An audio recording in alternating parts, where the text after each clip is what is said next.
প্রিয় বন্ধুরা, এখানে কাজ করতেছি আমরা টাইলসের কাজ।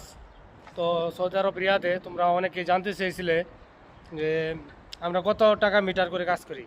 তো আমরা 20 থেকে 22 টাকা মিটারের মধ্যে কাজ করি। তো এখানে কাজ করতেছি আমরা 21 টাকা মিটার। এই দেখো টাইলস, অনেক টাইলস আছে।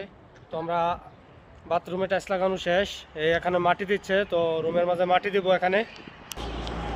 এই দেখো আমাদের মাটি আইতেছে গাড়ি দিয়া, জেসিবির সাহায্যে আমরা মাটি উঠাই উপরে, সব জায়গায় জেসিবি দিয়ে মাটি দেওয়া। তো প্রিয় বন্ধুরা, এই দেখো আমাদের মাটি চলে আসছে জেসিবির সাহায্যে। আমরা জেসিবি দিয়ে মাটি উঠাই, সিমেন্ট উঠাই, এটা সাহায্যে সব কিছু উঠাই আমরা। এই দেখো চলে আসছে, এই ঢেলে দিচ্ছে। তো প্রিয় বন্ধুরা, রোদের কারণে ক্লিয়ার আসতেছে না, দেখো এখানে ঢেলে দিল।